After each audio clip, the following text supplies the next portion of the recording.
আমরা যদি প্রাচীন গ্রিস দেশের দিকে তাকাই, আমরা সকলেই গ্রিস দেশের এক বিখ্যাত দার্শনিক সক্রেটিসের নাম শুনেছি, এবং এই সক্রেটিসের বিখ্যাত শিষ্য ছিলেন অ্যালকিবিয়াদেস বা অ্যালসিবিয়াদেস। অ্যালসিবিয়াদেস তিনি তরুণ বয়সে অত্যন্ত বিশৃঙ্খল প্রকৃতির একজন যুবক ছিলেন, মদ্যপানে আসক্ত ছিলেন এবং একই সঙ্গে তিনি পতিতালয়ে গমন করতেন, সেখানে তিনি রাত কাটাতেন। তো এইরকম বিশৃঙ্খল একটা জীবন তিনি অতিবাহন করতেন। কিন্তু একই সঙ্গে অ্যালসিবিয়াদেসের বেশ কিছু গুণ ছিল, অসামান্য কিছু গুণ ছিল।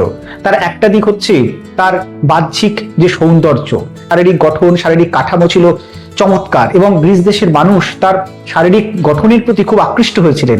এবং একই সঙ্গে তার আরো একটা চারিত্রিক বৈশিষ্ট্য ছিল এটাই যে তিনি নেতৃত্বদানের ক্ষমতা রাখতেন, অসামান্য নেতৃত্বদানের ক্ষমতা রাখতেন বলে একটা সময়ে তিনি এথেন্সের সামরিক পদের দায়িত্ব অর্জন করেন।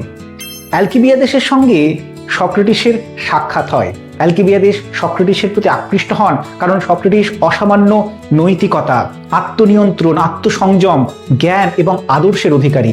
সক্রেটিসের আদর্শবাদ অ্যালকিবিয়াদেসকে আকৃষ্ট করে।